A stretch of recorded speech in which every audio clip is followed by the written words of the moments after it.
Okay, here we are, Matthew Russell Lee, Inner City Press, here at the Southern District of New York Courthouse. Today, Friday, October 11th, 2024. What a difference a day makes.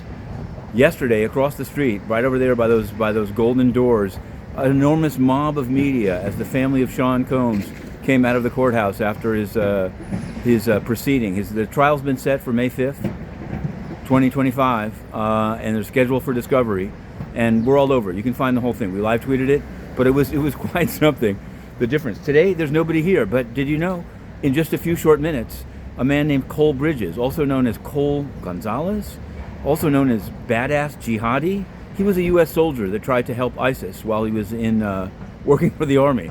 It's about his, the U.S. has asked for 40 years, and we're going to see what he gets in front of Judge Lyman at 10:30.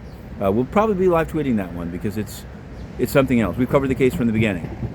Also, then later today, there's the sentencing of probably to very little time of cooperators in the Wang Archegos collapse. Billions of dollars torched, and 2 of his traders testified against him, and now will be getting their reward for their cooperation.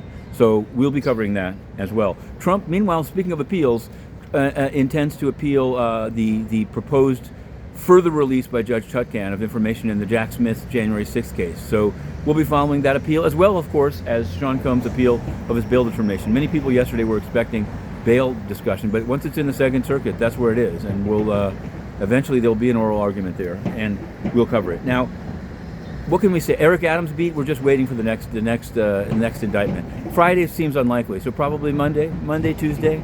We'll see who's coming through the doors. Just as this week it was Mohammed Bahi week, the Uzbek scam. And what will it be next week? Which country? Which staffer? We'll just have to see. Meanwhile, across the street, this is a transition.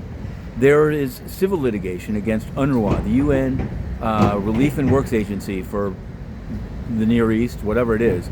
Of course, they're citing immunity. They're saying whether or not they assisted, they're immune. This is the UN's constant refrain. They used it when they brought cholera to Haiti. They used it on throwing journalists out, such as Inner City Press, for reporting on their corruption. But the case goes on, and we continue to report it. One thing we can say is that today the Nobel Peace Prize was announced, and the UN is Guterres.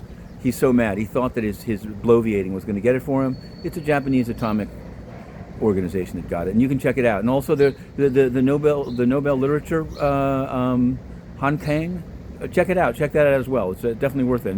Inner City Press on the literary tip, particularly over the weekends. On that note, have a good weekend. To be continued.